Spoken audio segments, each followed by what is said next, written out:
Hello, welcome. I am so excited. Welcome to another episode of A Melanated Hypothesis Podcast with your girl, Tori V, Victoria Littlejohn. And I'm so excited. This is our first episode of our panel talks. So I'm so excited that you all are joining me. Please introduce yourself to our audience. Anybody? All right, I'll get started. Hello, everyone. I first want to say to you, thank you for inviting me to come on tonight. I'm excited about being here. So my name is Coach Tomeka James. I reside in Miami. I'm really excited about being a life and business coach. I assist entrepreneurs with planning, strategizing, and organizing. And I also help coaches who are looking to build out their online coaching programs as well. Yeah. Welcome. I gotta let the ladies go first. It's in my nature. Okay, I thought I was gonna go in the circle here, but it's okay. I'll go. Hi everyone, my name is Shanice Pride. I am in Atlanta here currently, and I host the Well-Read CEO podcast. Really just about all things mindset. So I'm really happy to be here, and I really enjoyed getting to talk to you more, Tori, and meeting you in the content creation bootcamp. So I'm just excited for what's in store for you and what you have coming down the pipeline. So thanks for having me. Thank you for being here. And I'm Dr. Kevin Washington. I go by Dr. K. I'm the host of Success Leaves Clues podcast. I'm truly honored to be on with you today, Tori. Thanks for considering me. Yes, of course. Oh my goodness. I'm so excited to have you all. I just want to jump right in because I was thinking and I proposed the question. I wrote it down. Because I know I couldn't figure out where I was at, like as far as who my audience was, right? Like who am I talking to? And then I was just thinking about myself. And a term that I use often is like, I'm sophisticated, right? And so a lot of times I have this like conceptual knowing, but not an understanding, right? And so I'll get in a situation where I'm in a business situation, but I don't know all the business things or all the business terms or how you go about something, right? And then I'll feel almost overwhelmed or I'll feel disrespected, right? Because I just don't know the lingo. I don't know the jargon. I don't know what's going on in this environment. It's a new environment for me, but it may trigger me. It may have me feeling like, they don't like me or I'm an imposter or, it could bruise my ego, make me feel some kind of way. I'm just wondering, have you been in that type of situation and what you've done or how you kind of handled that situation, whether it was healthy or unhealthy? And if it was unhealthy, how have you grown from that response?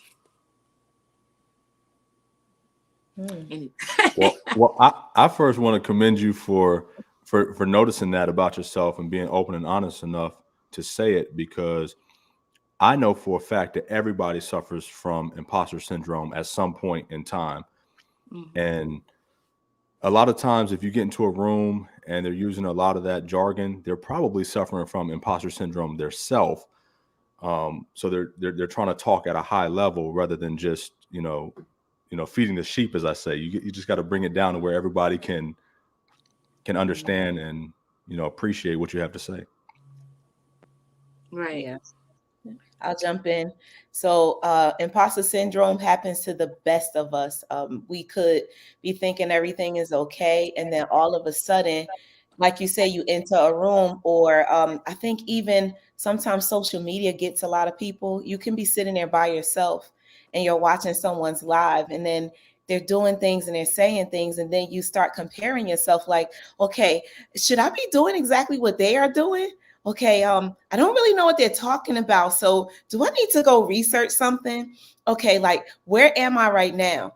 All right. Am I in the right spot? How much more should I be doing? Oh my gosh, I didn't do enough today. I need to get there. Like these thoughts, they just go so fast. And a lot of us have to kind of simmer them down by really just saying to ourselves, okay, whoever I'm looking at, whoever's in front of me, they are them. And I am doing my absolute best. As long as we are doing our absolute best. Now, if you are sitting here not doing what you should be doing, you need to have some kind of feelings, you know. But at the end of the day, it's really like, yeah, I've had it too. I've had it. I'm just gonna say it. I've had it, especially I can say when I got into the position of being a coach. So I dropped what I was doing in my past life and just completely converted everything. And now here I am. I'm sure about this last part of my life, but this new part, I'm like, how do I compare? Should I be there yet? Should I? And then I just have to do things like take a deep breath and take a look, evaluate myself. Have I done all that I can do? What else should I be doing? And they are them. They are them. That's it. I let it go at that. They are them. I am me. Yes. I love that point. Actually, you said I had it, and I'm like, I have it. You know, like it's still kind of like I'm still like in a constant battle with it. So full time, like outside of just being a podcast host, I'm also like a tech consultant. So I'm in this arena, which is all men. You know, I'm the only person of color, and sometimes I have to kind of get up and leave certain meetings, and I'm like, how are they like responding to what I'm having to say? Like, are they actually gonna, you know, get up and take the action items that I'm giving them and actually, you know, give me the metrics and the data and the information that I need to get our product deliverables done, right? So that happened to me, I think maybe last week, and I got so frustrated. I remember it. I called my friend and he's like, Shanice, take a step back. And I need you to like just take a deep breath, right? And I was like, okay, cool. I was telling him everything that was going on. He was like, okay, well, why? How did you guys get to this point, right? Maybe he's just trying to help move the project along. He was brought in, you know, in a stressful time too. Let's just try to take it and see like from their side, their point of view, right? And so when I kind of took a step back and I reevaluated all of that, I got the task done in like 10 seconds. It was like, you know, I was really just creating a big like hissy fit about it because I was afraid. I was like scared to like actually have to confront it. And it was like I wasn't really angry about it. I was just afraid and kind of doubting my own, you know, capabilities and like my own skill set. And I was like, Shanice, let's not do that again. You know, stop doubting yourself, I feel like, and just do the work and just like rely on your own skill set and your own kind of like experience that have brought you to this place. And you're going to be so much better. It's going to slowly start to get better and you'll start be able to more quickly navigate out of that syndrome and like those instances when they do pop up, because they do. So Absolutely. Yeah. Sorry, were you gonna say something? No, I just said absolutely. She's right. Oh yeah, exactly. That actually brought me to another point, because like when you talk about self-doubt, I feel like we all kind of have self-doubt, or we all kind of question. And just for me, I know one of my affirmations is of course I'm gonna forget it right now. Let me think. It's doubting yourself is like doubting God's work. And I say that to myself all the time, because I'm like earlier, I'm not even gonna lie, I cried. I was like, girl, you finna do what? Like, you said you finna do what? Like, I was like, okay, but no, I had to push myself. Like, yes, this is uncomfortable. This is stretching. You know, I'm not even trying to get on live too long. I'm trying to get on live as late as possible. Like, now you're trying to get on there with other people, right? This is completely different. I come from, I'm a postal worker. You know, I used to be a postal worker. I'm in a truck by myself, just jamming, just, you know, like this is me. Like, so to take that and to put that in front of somebody, that's like, whoa, right? And so I think about all the people, like I'm thinking about this, but I'm thinking about all the people who haven't realized what's going on, and they just feel that and then they stop, right? And so I want to bring awareness to why we feel that, what's going on from a mental standpoint, but also from a neurological standpoint, our brain, what's happening in our brain. A lot of it is connected to some type of trauma we felt. And, you know, whether it's a big T trauma or a little T trauma, we felt some type of trauma in our childhood or something that made us feel like we weren't enough. And so we have that doubt because we don't feel worthy of this moment. So how do you get yourself worthy for the moment? Can you help me with something? What's a big T trauma and a little T trauma? So for me, I have CPTSD, so complex childhood trauma, which is like, you know, somebody yell at me, you know, that can kind of like take me back to my childhood and I'll revert. And so something like that, I have to go through, you know, all the tools in my toolbox to like make sure I don't, you know, it'll still make me feel some kind of way, but I have to in my head be like, okay, you're safe. You're here in this moment. You're not back there anymore. Whereas a big T trauma is like, you know, something bigger like a sexual assault or accident or something bigger in the moment that'll cause PTSD. And so that's later on in life. That's not childhood, but it's still a traumatic experience that you hold with you. Okay. So I've kind of forgot my question, but I think it was like, how do you kind of navigate and kind of like pivot out of those like moments when they kind of rear their heads a little bit? So okay, yes. How do you all bring yourself out of that self-doubt? Yeah, it's self-talk.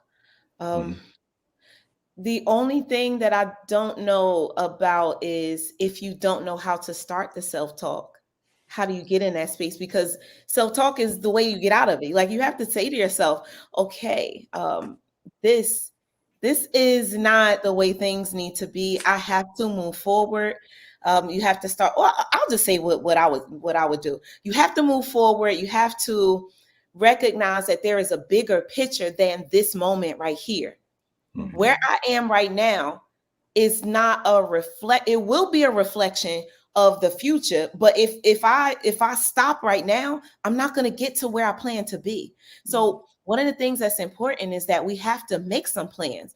We have to know our why are we doing things, and we have to know where we're headed. So if we know that we are on track to make $1,000 and someone tells you you're fired, you were supposed to get $100 from the job. And now that just subtracted $100 from your $1,000 mark.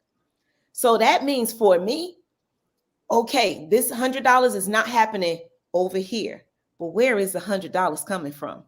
Because I still need to stay on track with getting the $1,000. So that could be, I was on my way to the party. I was on my way to a job, to an event.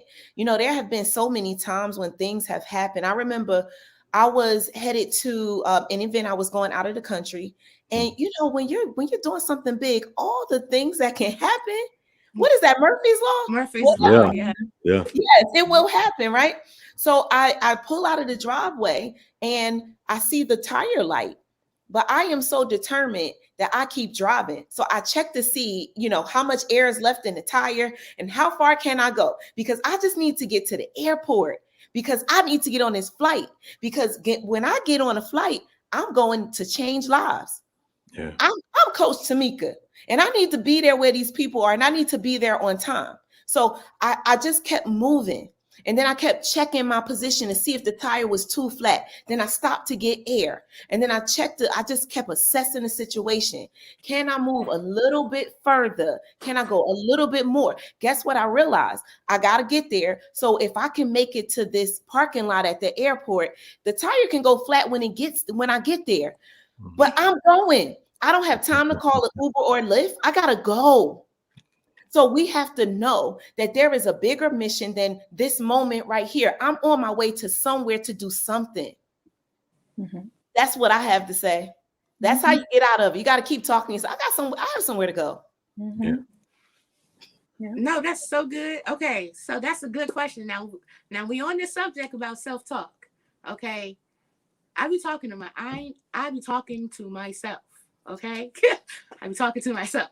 Do you talk to yourself? Do you like do it on the hush? Is it in your head No, with it? 100%. All the time.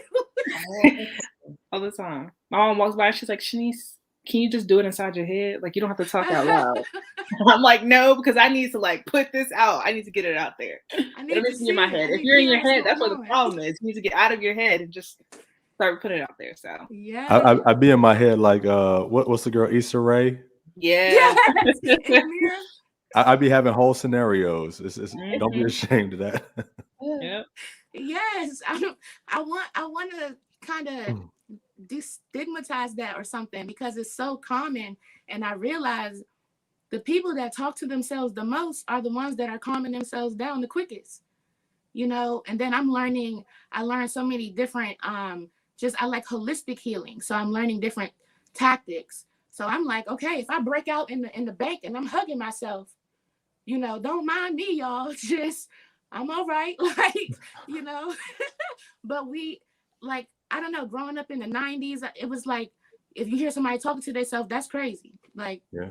you know, if you see somebody doing something that's out of the normal, that's crazy. And I can't do that. Right. And so instead of going for something that may be different, I stay comfortable because that looks unfamiliar. I don't want to do that. So how have you had a time where something didn't, it was foreign to you at first and it had to kind of grow on you and it was actually something that you needed to get yourself to the next position? I would say actually, like I was just thinking about this when Coach Tomeka was talking about her story before, in terms of like just self-talk, right? It takes me back to like when I got into college. I remember I applied to like one of the biggest schools and I went to like one of the top engineering schools like in the country. And I had so much self-doubt like going into it. And I remember like applying to all these other like smaller colleges, like build my confidence before. I was like, if I get accepted by these schools, like I feel good, I'm okay. And I remember like maybe a couple of weeks before I was supposed to go like to actually college, I got an acceptance from a smaller college and I was like, or like a community college. And I was like, you know what? I'm just going to go here. I know I can do really well. I know I'm not going to have any issues. I'm just going to settle for this. And I started to cry. I was crying so much. My mom was like, Shanice, what's wrong? Like, you know, you've been doing so much. Just, you know, go to a smaller school and then maybe transfer up to a bigger school, right? But I knew that wasn't like, I felt, you know, you can feel like when you're supposed to be shifting and changing in life, right? And so I was like, you know what, this isn't right. This isn't where I'm supposed to be. And so I kid you, like maybe a week before I was supposed to go to like my college, like I switched up and I said, you know what, I'm going to this top engineering school. And I was like, if I had not made that choice, like I don't believe I would be where I am right now. I don't think I would have the accomplishments. I don't think I would have the platform to be able to speak to, you know, people of color, women of color in general, just like that, in terms of just betting on yourself at like all costs, you know, just going all in on that and what you know feels right, right? Versus like you said, staying in that comfort space just because it feels familiar, right?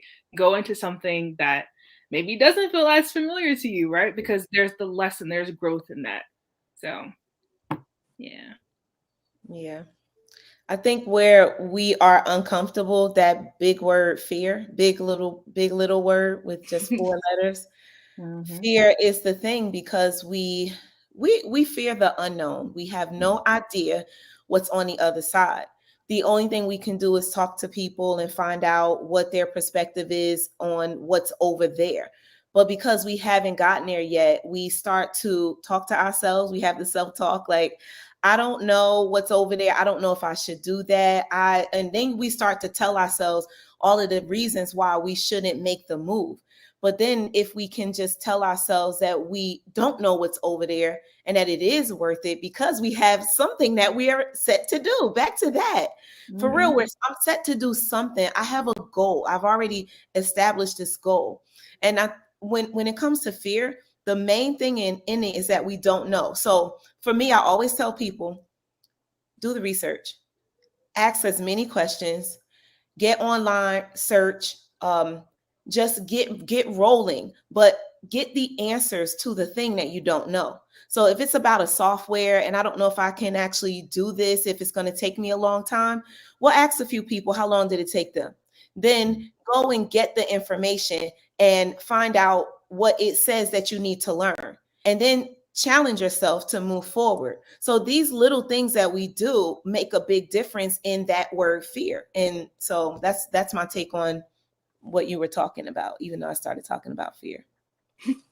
You bring up a good point about being stuck in something and not really knowing what's on the other side. So you have a lot of fear because you personally haven't been there. Mhm. But one key is to have somebody like yourself, a coach or a mentor, somebody that has been there before and it can help, kind of ease your worries. And they're not going to be able to give you every single answer. But if I align myself with people who have had successful marriages and I'm about to get married, then they can ease that concern. They can tell me some tips and some things that help them to be successful. And now I'm maybe not completely comfortable, but I'm less worried. And now I at least have the confidence to move forward. Mm-hmm. You see, it's possible. Yeah. Yeah. Mm-hmm. Yes. That's why I always talk about, I have to go to Atlanta. I got to drive the 10 because I need to see it's possible. I need to see it's possible. And with melanin, I'm from DC, but I don't always see that with melanin. So I need to see it's possible and it's real and I can touch it. Okay, because I'm going after it. And sometimes, whether it's the fear of being stuck or whatever, it'll make me feel like it's not possible for me. And, I'm saying me, but I'm talking about my audience essentially. So I'm just saying sometimes it'll get to that place where, if I can't touch it, it's not real. It's just for them. It's, and I feel like that goes back to feeling unworthy. But I wanted to touch on the point you said, I just going back to that fear. Like I said earlier, I had that fear of what are you doing, girl? You getting big for your britches, but I still had to move and push past that. And so, I follow spirit. I believe in spirit. I have to also believe that there's an opposite to that. And so what if there are, that community of good people who are in a community of not bad people, but negative influences or still people, still energies. My energy is I'm always trying to figure something out, find something new, do the due diligence on something else, even if it's not for me, but I just want to be a catalyst for the information. I'm always trying to get that. I had a talk with my sister and she was like, she needs the app and the app has to have all of these things. And I was like, hey, why y'all just make an app? And she was like, how am I gonna make an app? And I was just like, go to appswithoutcodes.com. And she was like, what? She was like, if she was talking to some people, they wouldn't have had that information to even offer that. So what if I'm in a situation where everybody, they say you don't want to be the smartest person in the room? What if I'm in a situation where I am and I don't realize it? Have you ever been in that type of situation at the beginning of your journey? Or even anytime? Anytime in your journey where you're the smartest person in the room? Where you feel like there's still energy and you're the only, movement. I would say maybe it's hard for me to kind of recall just because if I feel myself in that moment, I'm immediately trying to leave. I'm immediately trying to go somewhere where people are, evolving or smarter than me or better than me, because my biggest fear is getting to that place where I feel stuck and still, because there's no further progress beyond that. You can help those people out, for that are stuck and still if they want to be, but it's at some point you have to keep moving yourself. So yeah, I wanted to say the movie Get Out. yeah. Yeah. As you said, you feel it. It's not even something oh, I know. It's like a feeling. You feel drained because you are the person with all of the information. You're the only one that's moving. And there is a pull on you because you're trying to do something. And then people are sucking that away from you by saying, don't, or why, or giving you specific comments that bring you down to make you feel like you shouldn't do the thing. And I think we do need to be able to decipher between a person that's given us some really good, solid advice as to why not to do something. Because there are times when you do need to listen to someone. They're like, hey, wait, whoa, calm down. There are some times, but we also have to know who's in our lives, like the trusted voices. Who are they? Where are they? What are they about when they say something to me? Because there are certain people that I've known in my life. You could not really give me advice. Now, maybe could you give me advice about something in the streets or something? Maybe so, but you can't give me advice on what I'm doing because you're not there. You're not even in that mind frame. Like you're not even considering what I want to do. So you can't give me that advice. But like I said, we have to know who we're talking to. And I know that this question is always tough because if you are the smartest person in the room, then you have to get out of there and go to the next room. A lot of people ask the question, how do I get in there? Because now I'm the person that doesn't know what any of them knows. And now I'm trying to get in there.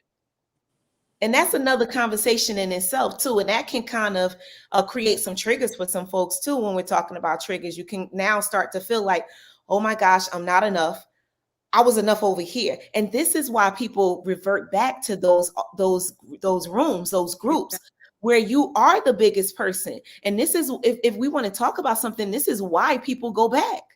That's why they get stuck over there, because they feel like they don't belong in the next space, but I'm comfortable here, but I know I shouldn't stay here. Listen, I just say get out. You still have to get out. If you got to push through, you got to get out. And the way to get into the next room is to show up with whoever you are, with whatever you have currently. Everybody has something. Even when you feel like I don't have enough, you have something. So show up with that something and be very proud with it. Let it be all over your body into the room. And you, what do they call it? You add value. You add value to anyone in the next area. Yeah. Yes, that's so good. I think people are really attracted to your performance. So if you go into a situation and you have a spirit of excellence, then you're going to perform well, you're going to excel. Even if you don't belong in that room, let's say I walk into a boardroom and these are all executives, I may not belong there. I'm the janitor. But if I perform my task well, they're going to notice that. You know why? Because they excel in the things that they do. So they're going to recognize that Chick-fil-A mentality as opposed to that McDonald's mentality. And they're going to say, look, this person has something great to offer. I think we've all been to a restaurant before where the server was just phenomenal. And you can just see in that person that, not that anything in the service industry is bad, but I could see that this person doesn't belong here, right? I know you've got something in you, something better for your life because you go over and beyond. And people will recognize that. So if you want to get into bigger rooms, into rooms that you feel you're not at that level just yet, I would say just let your work shine. Mm-hmm. I love that. Okay. So, you touched, okay, so when we were talking about just moving into that room and that being the trigger, that's where I was headed. Because I feel like a lot of times that is the trigger that,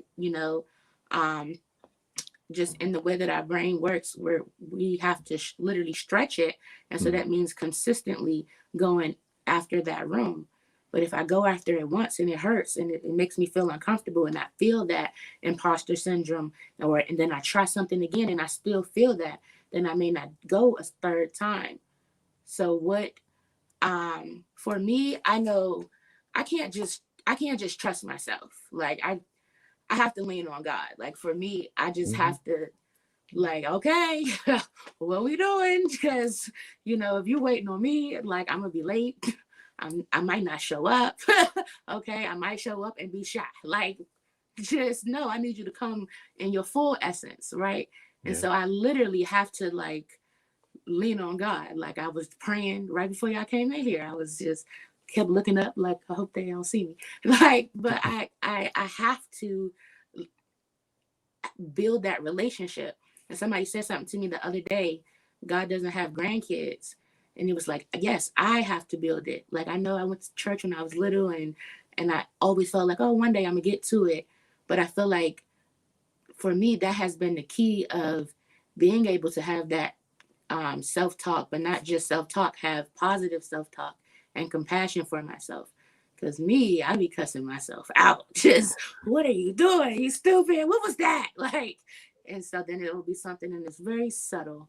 And it's just like, calm down. You know, it's very nurturing. And I'm like, that's not me. Because have you all ever dealt with that? And if so, like, how do you work of that self-talk relationship? Or how do you lean on it? Do you mind if I touch on something just real quick? Mm-hmm. You talk about you've brought up several times the imposter syndrome, and I feel you're only an imposter if you're impersonating something. Don't walk into a situation or a room trying to be something you're not. Nobody expects you to know everything. Nobody expects me to know everything, Shanice to know everything, Coach Tomeka to know everything. If you go in there with who you are, and you can be honest enough to say, hey, I don't know this aspect of something, but I'm really good at this, people will accept that and you'll be more welcomed. But if you go in there trying to know it all, then you're an imposter, right? So just go in there with all the confidence that Tori has and just be you. People will accept that. Love it. Yeah. Yes. Yeah. I think the piece that you were hitting on before about self-talk, you know, how do you kind of switch from it not just being self-talk, but also positive talk, self-talk, right? It came from me, and the biggest part is you got to be real with yourself. You got to realize that, like, and take that self-inventory, that internal view, and say, how has like what I've been saying to myself, like how has that contributed to where I am right now? And like, how is it holding me back from where I want to be? Right. And so for me, that was the switch. That was the point when I was just like, okay, I got to stop harping on what went wrong. And I need to figure out the lesson in that. I need to, you know, count my blessings a little bit more, because it's so easy, I feel like, for everyone to just jump to the negative, to jump to everything that's went wrong, right? And you miss how many like wins you've accumulated like along the way, right? So for me, once I started to get into that mindset and just looking for the positive and retrain and recalibrate my mind to like find the positive things in my day, like that helped my self-talk out like a huge, tremendous amount. So I love that, Shanice.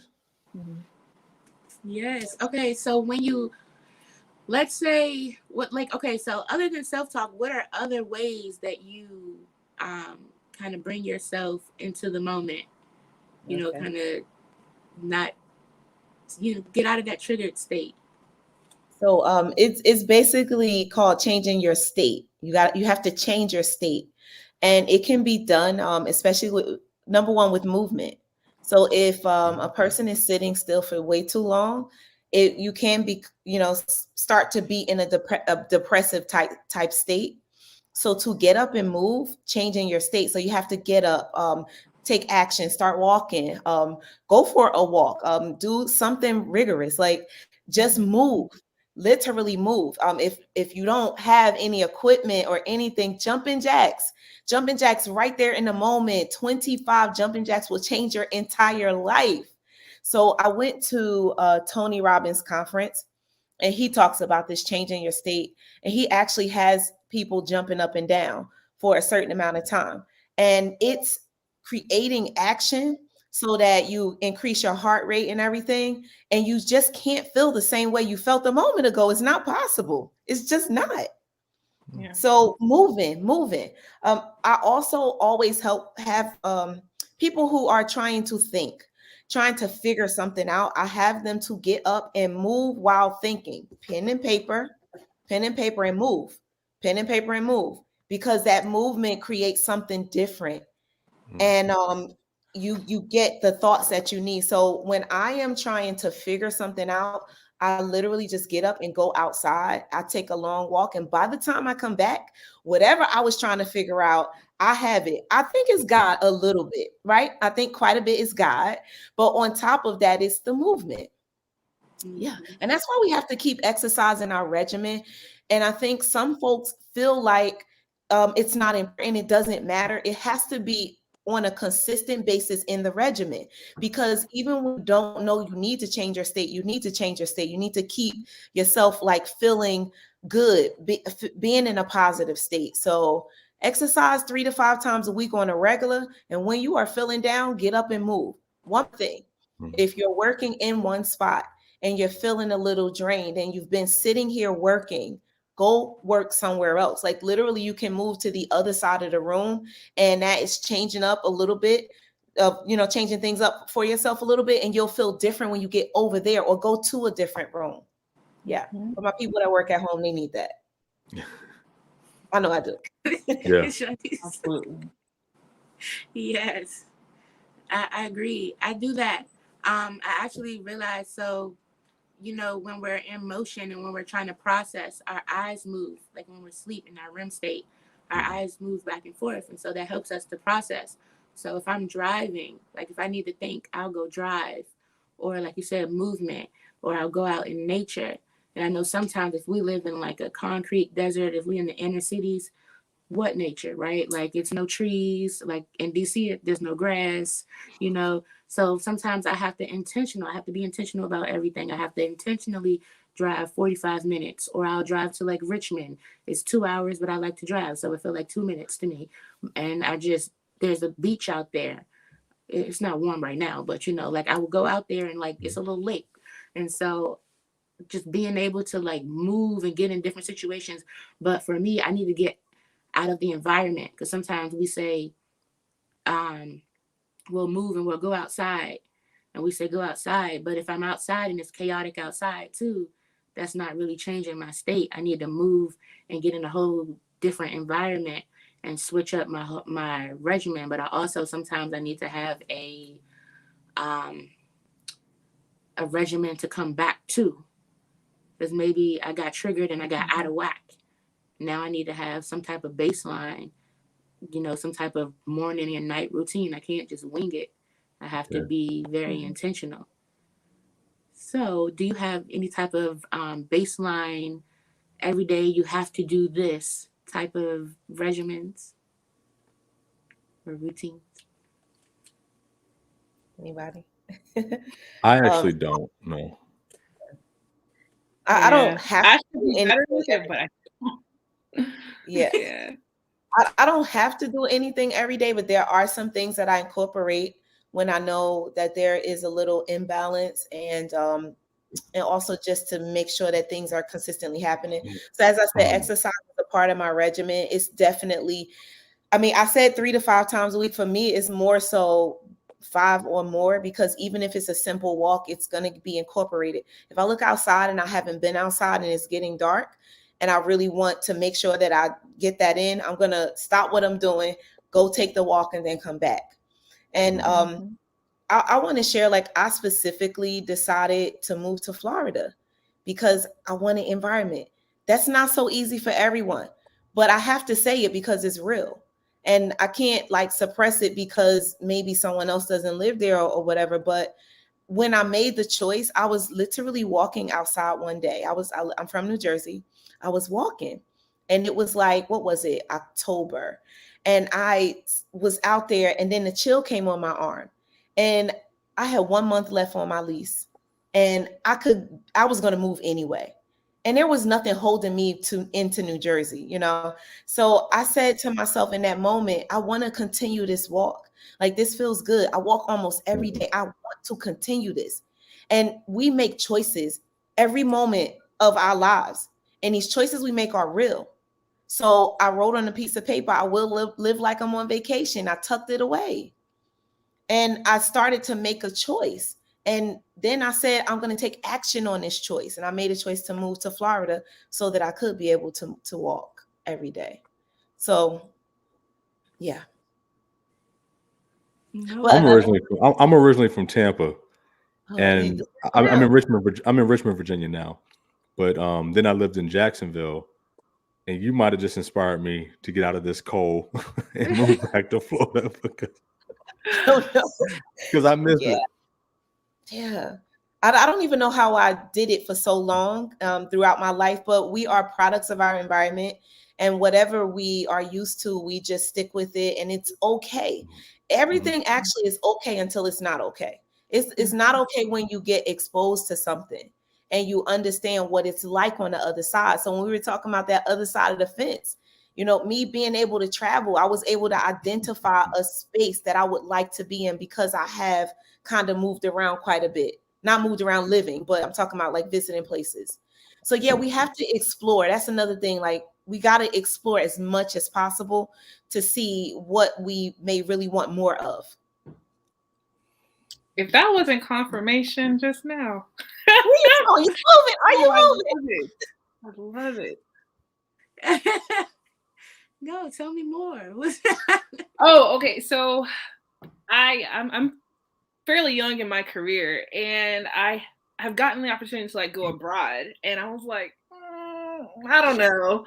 But my other side of that, my other thinking was, I have nothing here tying me down. Like I can always come back if I wanted to. It's not permanent. And like what you were just saying right now, I was like, man, maybe I need to just go give it a try. I don't know what I'm not gonna like until I get there. I don't know. I might love it. We're at abroad. Try. I'm sorry. Where to? Germany. Mm-hmm. Ooh. Yeah. I will tell you, it's a little bit of a different perspective, but I was in the Army. Mm-hmm. So I've been all over the place, and there's nothing like, give it a try. You'll like it. Yeah. Germany's nice. Yeah. Yeah. So I think I might have to update you, Torian, and let you know how this panel inspired me to actually follow that. Yes. One thing, I thank you so much for inviting us here tonight. And when I was speaking a moment ago, I said, I'm going to say this and I'm not going to be concerned about what everyone else is thinking. We have to have those moments in time where we have to do the thing, say the thing. And we have to understand we are where we're supposed to be, doing what we're supposed to do. And we can't try to question everything. And we can't try to suppress everything to fit in, to be concerned about everything and everybody. Now, we do need to be mindful of other folks. Like I'm all day long going to be mindful, but I've gotten to a point in my life where I understand my assignment. I'm where I'm supposed to be for whatever reason, saying and doing whatever it is, because there was an impact on at least one person. For not that I was trying to make an impact, I was just saying and doing. But that's the one thing that should keep us from stopping ourselves from doing something we should do. If it feels good, if it feels right, do it, say it. As long as you are not here to harm anyone else, do it and say it and keep it moving, because we're meant to be where we are at that moment in time. Yeah. So how do you, so you said something, we're always where we're supposed to be. And I say that too, but then I always want to I may talk to somebody and they may hold on to that. They may take that a little too literal. And it's like, how do you know when how do you know what your next move is? Like, how do you decide? For me,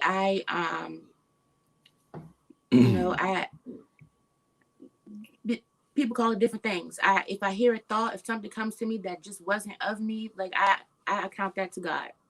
But some people may say it's intuition. I just felt it. I knew it. Just the yellow brick road, whatever it is. What do you see as your like yellow brick road? How do you know what next step to take? I would say it's partly of, like just a feeling, like it is just a feeling at some time. But for me too, kind of with this idea of like me going abroad, it's how many times it like constantly shows up, right? It may show up in different forms, but like it's still there, I have been thinking about this for a year, So it's like, why do I keep having this same, idea pop up? Why do I keep having this same lesson? Why the same experience pop up, right? So at some point you have to be like, okay, maybe it's just something that I should venture into. So that's kind of like a second part for me, but outside of just like intuition. So, and it's intuition, but then execution. Yeah. Mm-hmm. Yes. Okay. Now we're getting somewhere. It's vision too. It's vision. It's for real. We have to, I call it stop, drop, and roll. We got to stop and we have to think about where we actually want to be. Like just dream a little bit and then visualize what that looks like and do what it takes to walk into it. And usually when you see that thing all the way down here, all of the things start to show up. That's why they say, like, you don't have to have all the answers. You just don't. Like, you just have to have some sort of a vision. Like, this is where I'm going. And then the answers show up, because it's like the law of attraction. Like, you're focused on that. And then all the answers, they just, I mean, money and opportunities and the right connections and things that are in your way just start moving out of the way. And it's just all kind of things happen. It's like keeping your eye on the prize. I think that's really it. And then it just starts to add up. Okay, I love that. That just made me think, has it been a time where, like, I feel like everybody has their moments where we kind of struggle and we may hit a plateau or something. We're all striving to level up, but we may be on a certain level or step for a while. How do you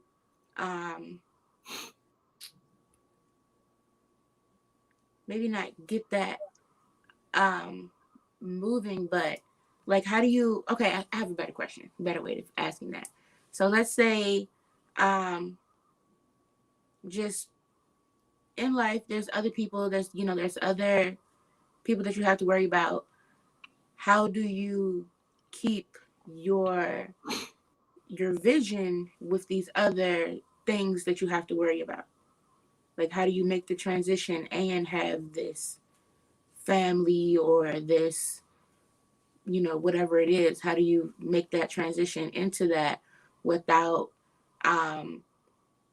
being triggered and feeling like you're not worth taking this big leap, or being triggered and feeling like, it's them, they are, they're holding me back, like whatever the case may be. How do you break through something like that in mentality? I think oh, sorry. No, go ahead. I was gonna say real quick. I think it comes like with just evaluating like what that next step can do for you. Like that it's not currently being done like where you are. Like if it's a new job opportunity, like is that going to be more money that you can actually put like towards your family, that you can actually help pay down more bills? Like yes, it may seem scary at first, but what's the outcome? Like what's the benefit of you taking that leap? So that's what I say. That's what I use to kind of help me in those moments. So. I think I still have the same consistent message, is that whatever you're aiming for, you still have to aim for it no matter what is on the table. Like, so if you have 0 children or 3 children, the goal is still the same. If the goal is to get $5,000, that's the goal, 3 children or 0 children. So now that the goal is still the same, and then there are things that need to be done, now the answers have to start to show up. The research has to be done to see how can I still get there based upon what I'm working with, because people come from so many different places and reach the same place. Some people have nothing, some people have a lot, and they all could still get to the same place, or whatever the case is, but the goal is still the same.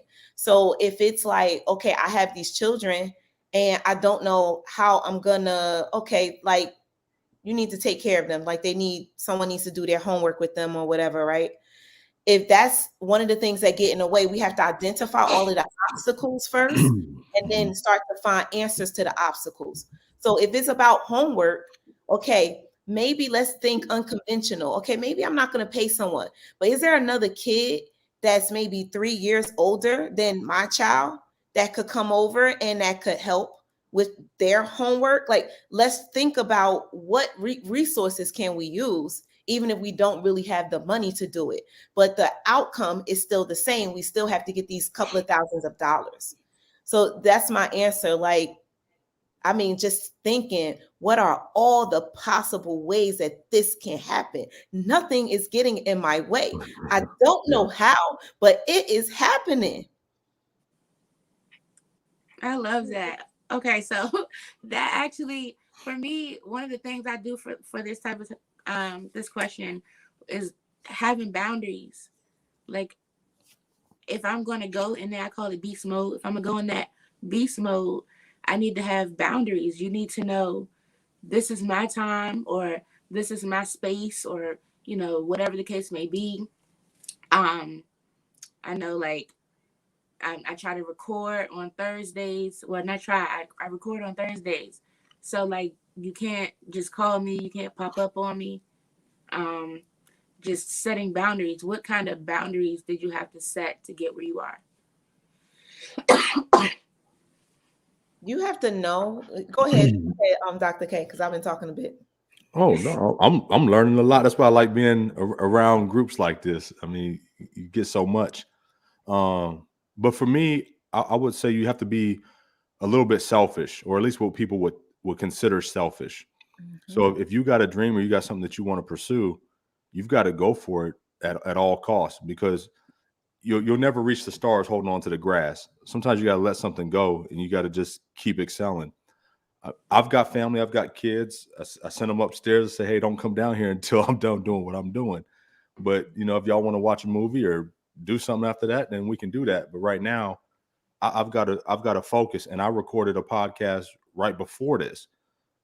So, I mean, you got to look, they're going to get their time. We're going to do some stuff. But right now I'm focused on this vision, on this thing that I got going.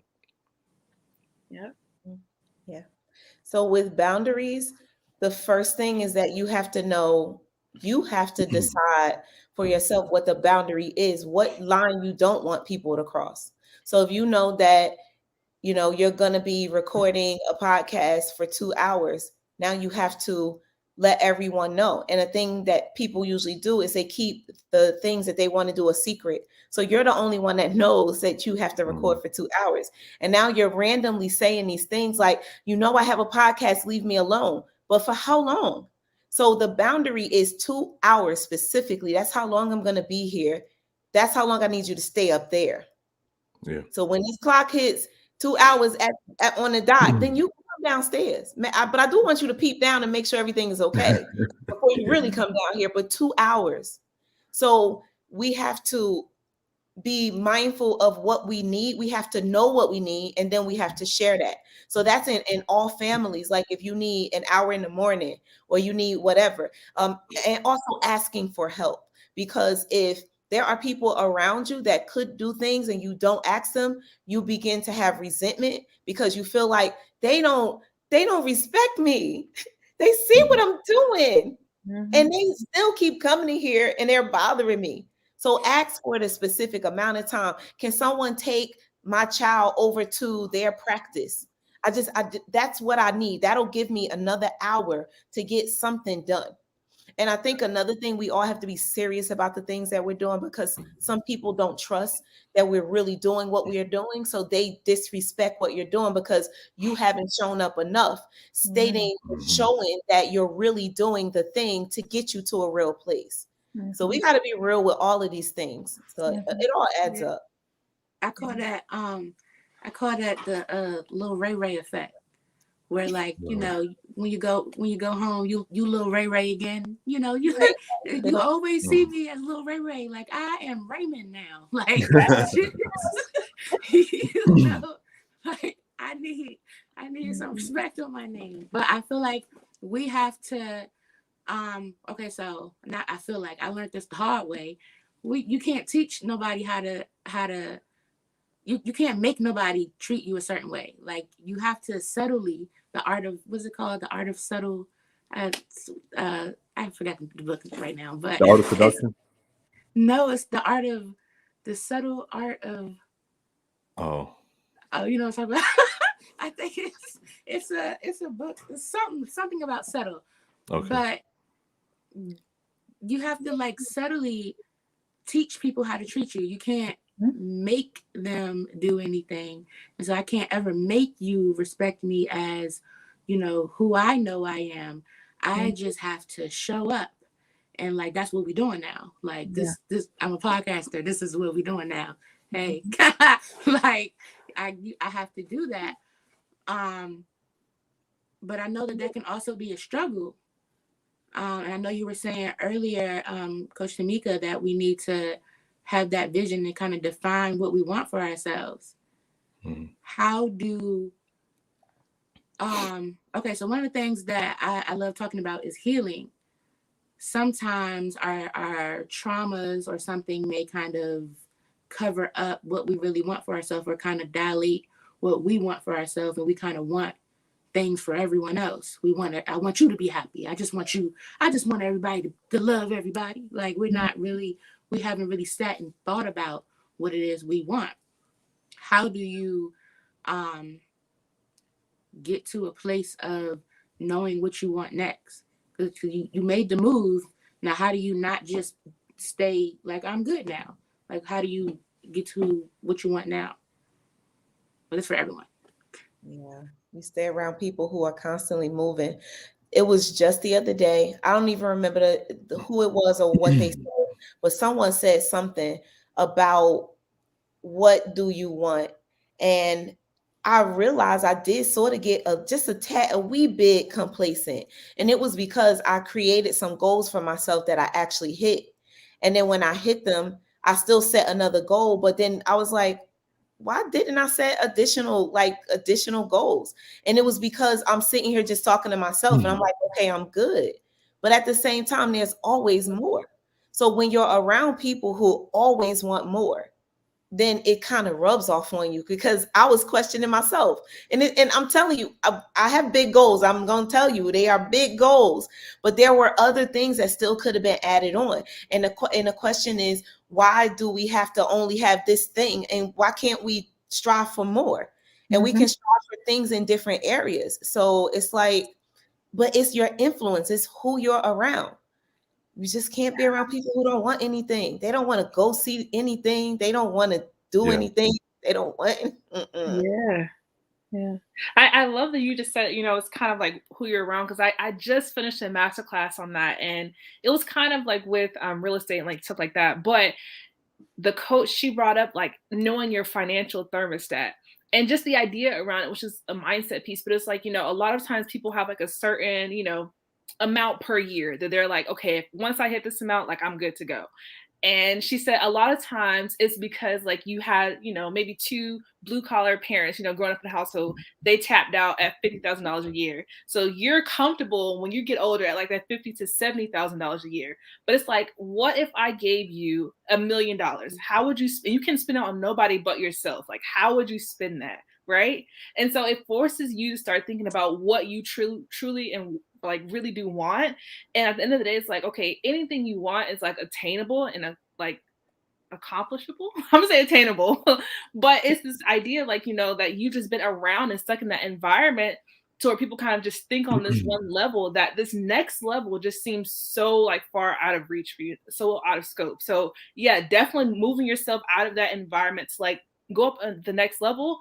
And then you start to realize that this is them, like this people's like normal, like that's their normal, like your goal is their normal. And it's like, wow, just continue to put yourself in that space where like your goal is someone else's normal, and you're going to constantly keep growing and keep thriving. So I love that point.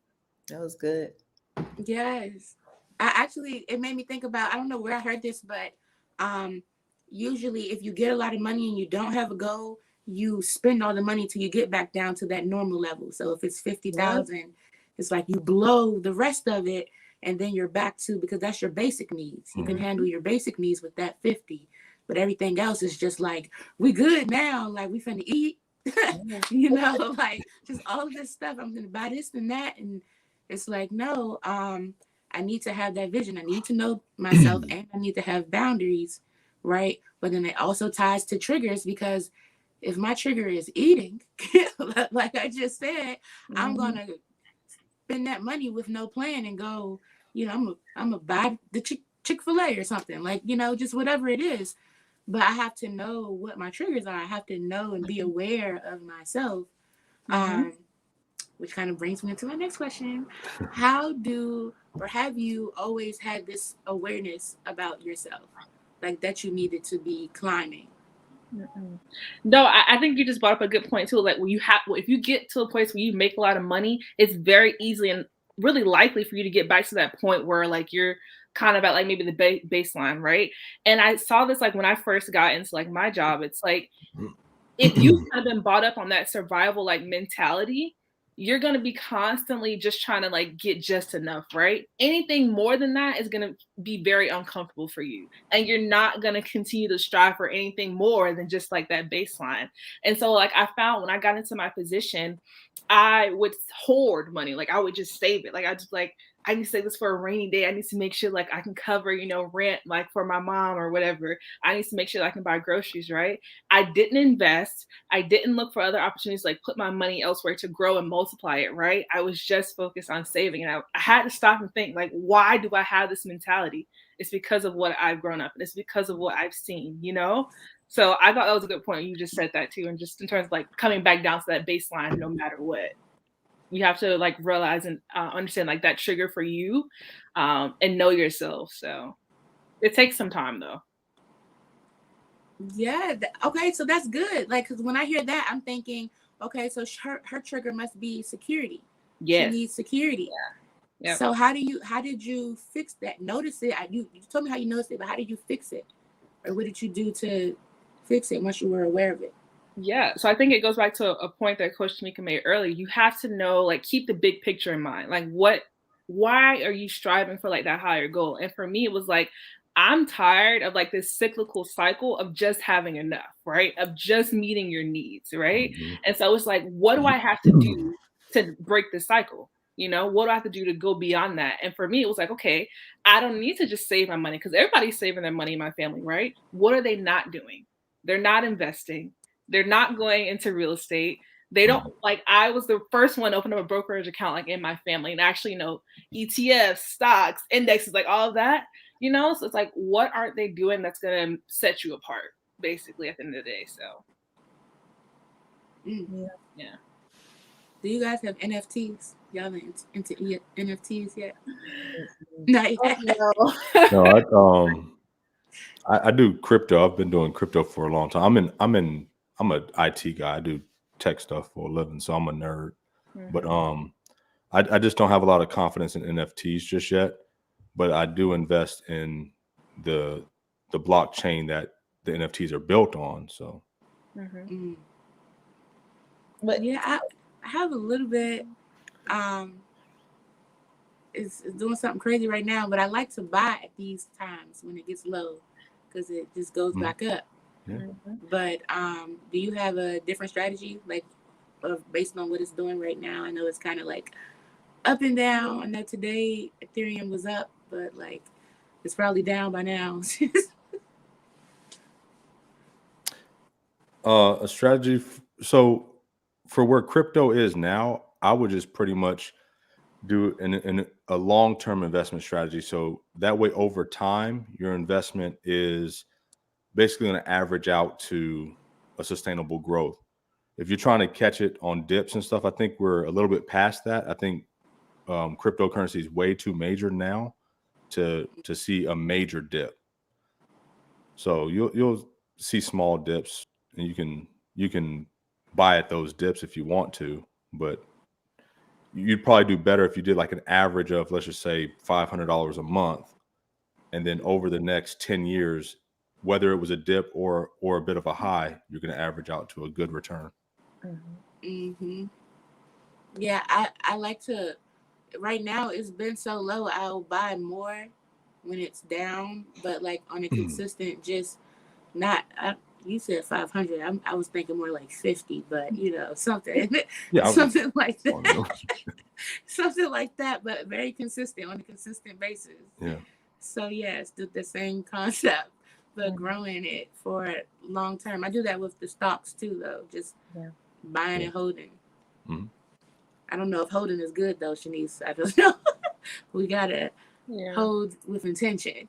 Right. Hold. I still evaluate my portfolio, but I am like, okay, I don't check it maybe as often. So I'm like, I'm gonna get triggered by this and I'm gonna want to sell. Yeah, that's good. No, I love this. Okay, so I do have one more question because just relating to triggers, how do you handle aggression? Everybody has this yin and yang. Like nobody is just all the time, la la, just I love you. It's okay. Like, how do you deal with your aggression? What kind of coping skills or what do you use to kind of channel that energy? Are you asking about if we have aggression or us dealing with other people who are aggressive towards us? Either way, so that's still part of emotional intelligence, because if you have emotional intelligence and you can tell that I'm about to get triggered, you may have tactics to either calm me down or remove yourself from the situation or something like that. What is something that you do, whether you're the aggressor and you realize it, or somebody else is and you realize it. Mm-hmm. Mm-hmm. I don't deal too well with aggression. It kind of depends on the situation. So if I'm in the workplace and somebody is disrespectful towards me, I can deal with that pretty well because there's avenues to basically handle that situation. If I'm on the street and somebody does something towards my family, there's a whole different type of aggression. And I don't really deal with that trigger too well. So kind of depends on the circumstance that I'm faced with. Mm-hmm. Okay. That definitely sounds like Papa Bear. Like, okay, so just you, it's just you, and it's like no family, and you feel, and just in regular life, you're dealing with the emotion or of that aggression feeling in a situation. How do you handle that?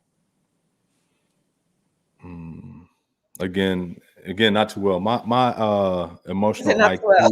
IQ, yeah, not too well. Yeah, that's probably something I got to work on. Let's. Yeah. Yeah. No, that's good, because that makes you human. Yeah. Mm-hmm. So what do you have any tactics right now that you kind of pull out of your toolbox if you feel yourself or see yourself in a situation where it's like, yeah, I don't want these problems? Yeah, you said it, like removing yourself. Yeah. Sometimes removing yourself is very it's one of the easiest things to do. But I think when it comes to removing yourself, if you just walked away, you might feel like, I just walked away, I'm a punk. Like you don't want to just walk away. So like, I don't know, it's like you have to kind of say something and then walk away, you know? Mm-hmm.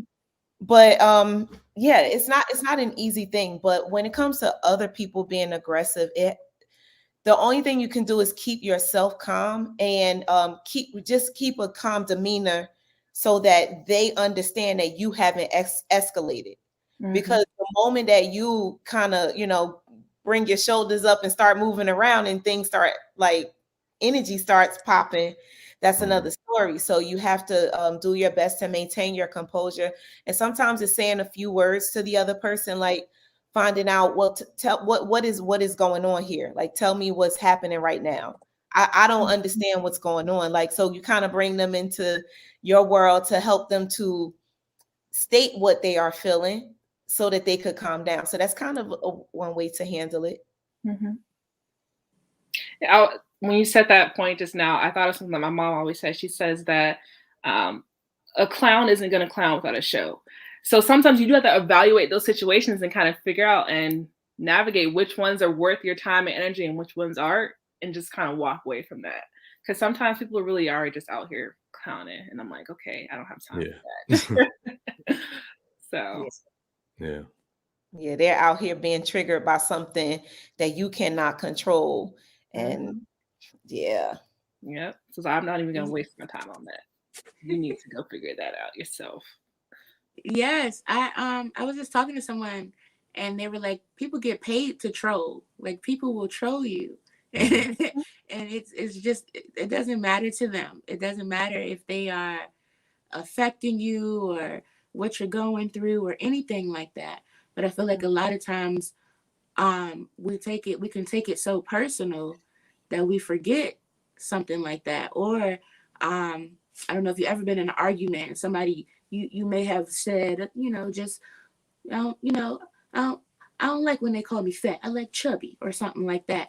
And so then you get in an argument and somebody hits you below the belt and they say something that you've exposed to them that you was sensitive about, in situations like that, and then we get defensive.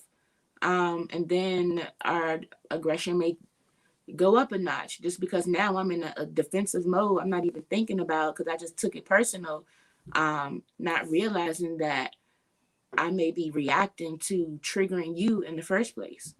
Like now I'm just giving you a triggered response to you already being triggered. How do you, if you've been in that situation, how do you kind of calm yourself down once you've now been triggered and are defensive? So I learned this one little thing in counseling, and it was that at the end of the day, the individual wants what they want, and it has nothing to do with the other person. So I'm going to state that first. So if I'm upset about something that you did to me, it won't help if I say, you just made me mad. Now I'm pointing the finger at you and you're going to escalate.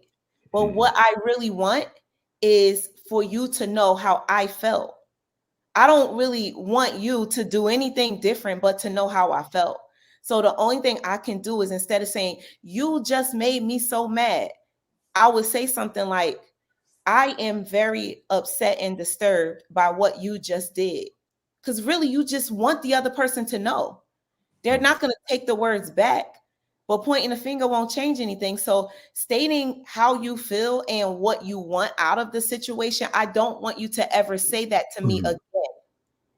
Boom. That's it. Like, who can come back from that? Like, what are they going to say? So you have to really state what your own position is. All of that back and forth, and this is what I learned in counseling too, to say, well, why did you do that?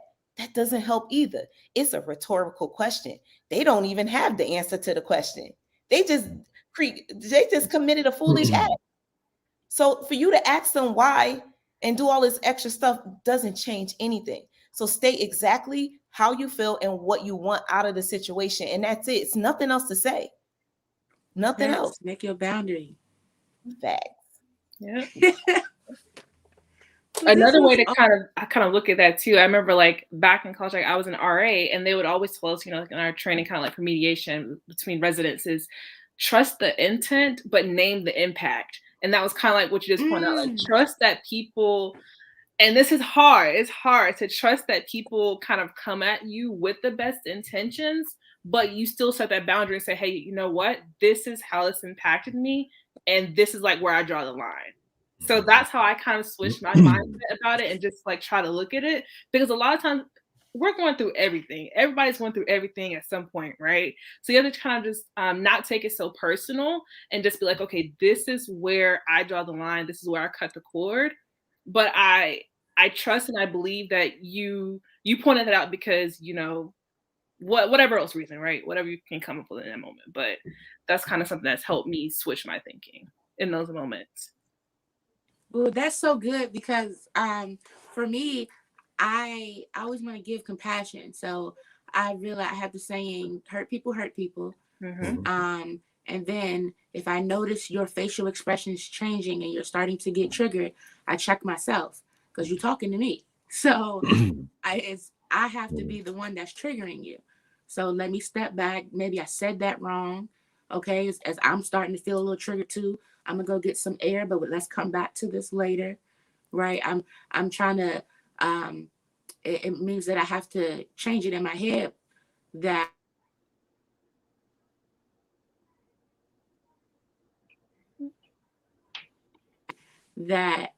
I need to see the compassion in the situation. That from your. Okay, so I say this thing, common sense is only common in your culture. So like we have a baseline of like, as Americans of like what's standard common sense. But then in each culture, we have stuff that is only for this culture, like, right? Mm-hmm. And so if I'm coming into this culture, or I could be of the culture, but not be a part of it. Like, maybe I'm from the city, but I'm not from the streets. I was in the house or something like that, right? So I don't know the culture, and I may be trying to come off a certain way, but my intentions are pure, but we just keep missing each other or something. That's what I was saying earlier about the jargon and, in a different situation. Whether it's a call center or a business meeting, if I come in and you're speaking something that I haven't been exposed to, it'll make me feel uncomfortable, which could make me get defensive, which could trigger you because I'm getting defensive and you're not even like, you're just trying to have a conversation, right? So how do you, I don't know if I really have a question there. I just know that I see that, and I want to bring more awareness to the things that we just may not know. Don't know that we don't know. My mom says that all the time. You don't know what you don't know. So I really enjoyed this. This was awesome. Me too. It was really good. I learned a lot myself. So. Yes. So I hope that you all learned a lot, and I know we had a few viewers live, but it's also going to be our podcast episode for today, so you'll be able to rewatch and hear this again. I'll upload it tonight, and it'll also be on YouTube. So I'm just excited. We're jumping out here. We're doing these things. I have been building this character within myself for, I would say my journey started in 2017. Before then, I was just out here. I was just living and doing what I was supposed to do. I was in school for forensic science, and then I moved to cultural anthropology. And I just thought that was just what I was supposed to do. And I didn't know anything else to do. And then entrepreneurs slapped me in the face. And I was just like, wait, I want ownership. And so everything changed. Everything changed. But with that meant that I had to change. And so I've been changing. And now I feel like I'm on this journey where I want to show people how I'm doing the work. Because I'm not healed yet. I can't just, I feel like I'm doing pretty good, but when we get off camera, I'm gonna be like, girl, I'm gonna be hyped because this is not my normal. I'm stretching in this moment, and I'm able to talk about it. I see it, but it's like this is happening right now because I'm still in the process. So for somebody else who may be in the process or don't know what the process looked like, they heard about it, don't know where to go, I want to be that healing place for them. So these will happen every month. I want to bring a panel together and just build this up to be bigger and bigger. So I just appreciate you all so much for joining me tonight and just being a part of this first episode. Thank you so much. I want to applaud you. You're doing a great job, and what you're doing for people and healing is really impactful and much need. So keep doing it. Absolutely. Thank you. I second that. Thank you so much. I want to say that tonight you said a couple of times, you stated, how nervous you were and all of those things. If you didn't say that, I just want you to know, it doesn't show at all. This is your space. You are so in your element, your body, you're just so comfortable and relaxed and asking your questions and taking time to think about what you want to say. And I just think it's beautiful. I mean, I'm looking at the flower blossoming, and whatever you said to us about what you were feeling, it does not show. So great job tonight. You kept this conversation continued, it flowed. And I don't know where your questions are coming from, if they're on a piece of paper, but I don't know. Everything was well. This was really good. And I applaud you as well for being here. Creating a space for other people who need to hear the conversation that we had tonight. Someone is impacted, some people, not one. It wasn't one. Yeah. So thank you. And thank you for having me. Thank you. Yes. Okay. And if you need a coach, holler at Tomeka because she's awesome. Okay. I'm telling you, LeBron James out here. But thank you so much. Oh my gosh, I just have to shout out everybody. First of all, the success leave clues. Okay, we need how to win friends and influence people. What's the name of that book? How to win influence people. Yes, we need that on the 1 minute book club because all right. I love. I'll put it on there for you. That was a good I book. love it. Yeah. Mhm. Yeah, I like it. Yes, and Shanice, you are killing it. You've been rolling. Okay, I've been like, hold on, let me see what she doing. She got the clips. I don't know how to do that, but I got the episodes. Like, All Canva, girls. All Canva. no, and then the content is so amazing. It's like if you don't have the community with you, like this is the community right here. They're giving you all the tools you need. Mm. So yes, please check them out. Check them out. Check them out. I'm going to put their links and handles in the subscription. What I can't talk. Description. Description box. Yes. But they better subscribe and have a Right. subscription too. So, Oh, she was Yes, putting it all together. Yeah, yeah. yeah. Okay. Like, share, subscribe. Yes. Follow. But thank you again. This has been another episode of A Melanated Hypothesis Podcast. And we are out. Do some peace and healing. Make sure you do some healing today. Peace and healing, y'all. Peace. Peace.